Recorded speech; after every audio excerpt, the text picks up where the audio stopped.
The movie takes place in the near future, where traditional boxing has been completely replaced by robot boxing. Humans no longer step into the ring. Instead, massive steel machines controlled by operators fight for entertainment. This technological shift has ruined the careers of many former fighters, including our main character, Charlie Kenton. Charlie is a retired boxer who now lives in his truck and owes money to just about everyone he meets. He makes a living dragging around a broken robot and charging kids $5 to take pictures with it, which already tells us everything we need to know about how far he's fallen. Charlie enters an underground robot fight using his outdated machine, Ambush. He makes a risky bet against the owner of a mechanical bull robot named Ricky, believing his experience will carry him to victory. At first, the fight actually goes in his favor. Ambush dodges attacks, lands clean hits, and even knocks the bull robot to the ground. Feeling confident, Charlie gets distracted and starts flirting with a woman in the crowd, assuming the fight is already over. Unfortunately for him, the bull robot suddenly charges back into action and completely obliterates Ambush, ripping off its leg and smashing it into scrap metal, while Charlie desperately begs for the fight to stop. Not only does Charlie lose the fight, but he also loses the money he never had to begin with, putting him even deeper in debt.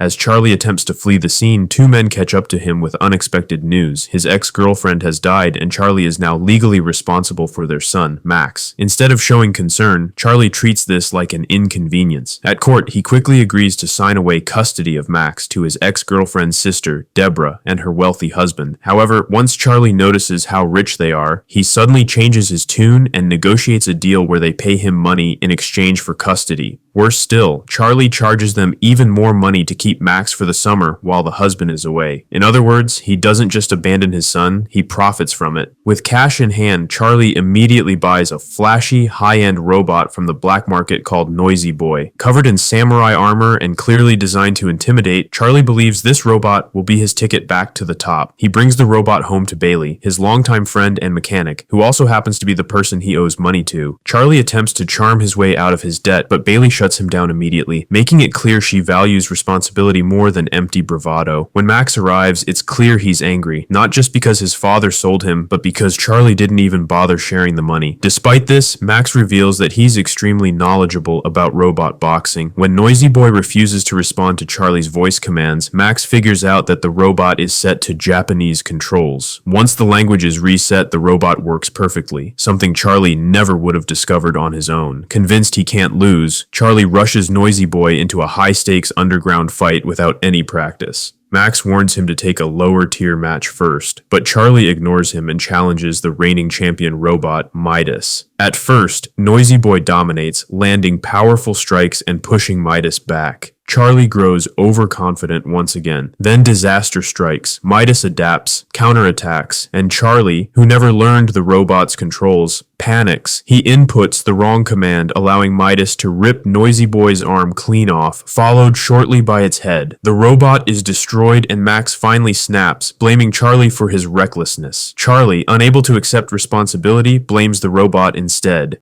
With no money left, Charlie and Max head to a junkyard to scavenge parts. While exploring, Max nearly falls into a deep pit but is saved at the last moment when something grabs him. That something turns out to be an old robot buried underground, Adam. Max insists they take it with them, while Charlie dismisses it as useless. Despite his objections, Max spends the entire night digging the robot out by himself, highlighting once again Charlie's lack of responsibility. Back at Bailey's garage, Adam is cleaned up and surprisingly comes back online. Bailey explains that Adam is a sparring robot built to take punishment and train human fighters. More importantly, it has a shadow function, allowing it to copy human movements in real time. Max immediately sees potential, while Charlie remains skeptical. Eventually, Charlie agrees to let Adam fight in a low-tier underground match known as the Zoo, where only the worst robots compete. Adam is thrown into the ring against a powerful robot named Metro. From the start, Adam gets brutally beaten. Max struggles to control the robot, and Charlie urges him to simply survive the first round. Adam is knocked down repeatedly, but in the final seconds, it miraculously stands back up, earning them a small payout. The opposing owner doubles the bet, and Max accepts without hesitation. Learning from his mistakes, Max commands Adam to dodge and counter. Adam lands a surprise uppercut that knocks Metro out cold, shocking the entire crowd. This victory changes everything. Charlie begins training Adam properly by teaching it his own boxing techniques, slowly rediscovering the fighter he used to be. Father and son finally bond, winning match after match and climbing the ranks of the underground league. Eventually, they attract the attention of the professional Robot Boxing League. Charlie and Max earn a title fight against Twin Cities, the reigning champion. Against all odds, Adam defeats the massive robot, instantly becoming a national sensation. This success draws the attention of Takmashido, the arrogant owner of the undefeated champion Zeus, who offers to buy Adam for a massive sum of money. Charlie considers it, but Max refuses outright, declaring Adam priceless. The final fight is set: Adam versus Zeus. Zeus dominates from the very first punch, knocking Adam down repeatedly with overwhelming strength and speed. Adam's voice control system is damaged, leaving them with no choice but to use the shadow function. Charlie steps into the ring and begins boxing through Adam, reliving his past one final time. Despite taking a brutal beating, Adam refuses to stay down. Zeus eventually begins to slow as Charlie counters relentlessly. The crowd erupts as Adam lands blow after blow, pushing Zeus to its limit. In the end, the judges award Zeus the victory on points, but the crowd chants Adam's name, crowning him the people's champion. Charlie and Max embrace, finally reunited as father and son.